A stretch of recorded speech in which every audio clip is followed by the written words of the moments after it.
Today, I feel like we have no choice but to discuss the slap heard around the world. Okay, nobody watches the Oscars anymore, but over the weekend, all of that changed when millions of people worldwide began circulating a clip of actor Will Smith jumping on stage to slap the comedian host, Chris Rock, across the face for making a joke about Smith's wife, Jada Pinkett Smith. The joke was something to the effect that her new low haircut looked like she was looking to be cast in a G.I. Jane sequel.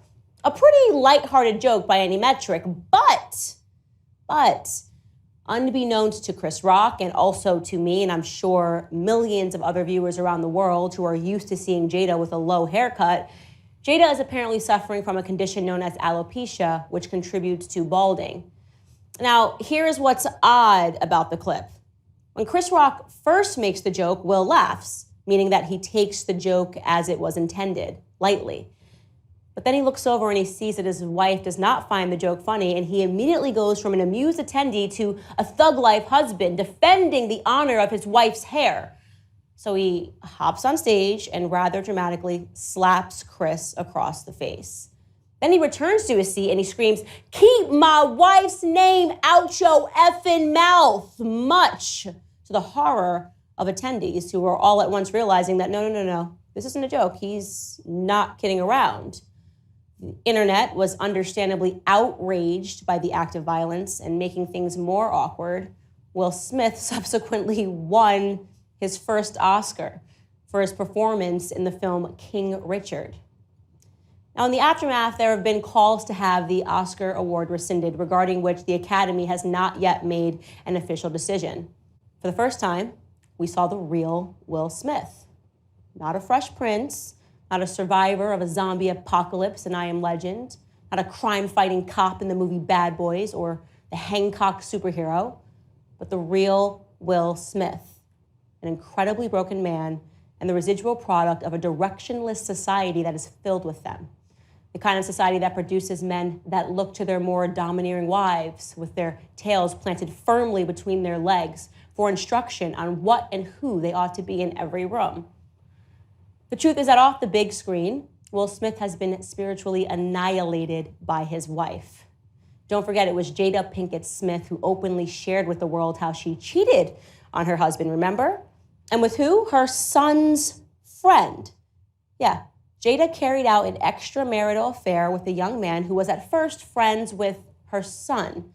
Then she dragged her puppy dog husband out onto the world stage and told the public, while making him sit through it, listen to it, and agree that she had the right to do what she did. Don't believe me? Take a look yourself.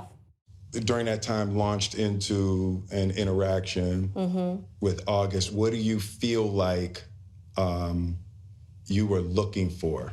I just wanted to feel good. It had been so long since I felt good. Right.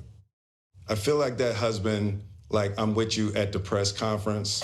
I'm that husband, now I gotta be with you at the press conference while you tell the world about your transgressions. Like, I love my baby. I'm gonna stand by my baby no matter what. Well, I definitely understand why it would look that way or feel that way, but I actually don't look at it as a transgression at all. The takeaway from this interview was that they together represented some newer, more progressive form of what it means to be in a marriage, which is to say, not being in a real marriage at all.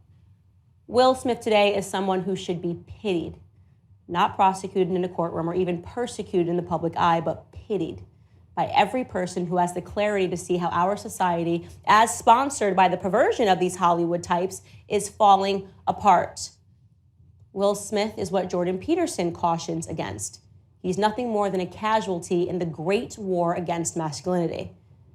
G.I. Jane, by the way, for those of you who haven't seen the 1997 movie, tells the story of a woman being integrated into the all-male space of the United States military.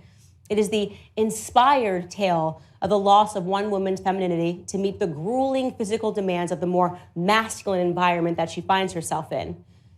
And so, though perhaps not the punchline that Chris Rock had intended, I have to agree that yes, Jada Pinkett would be the perfect individual to play that role in the remake. And not because of her hair, obviously, but because of her success in stripping her husband of any trace understanding of what it means to be a real man. And let me tell you, Will, it isn't slapping a man across the face because your wife tells you to. I'm sorry to say that real manhood is not won on a stage at the Oscars with a meaningless trophy. Rather, real manhood begins and ends in your own household.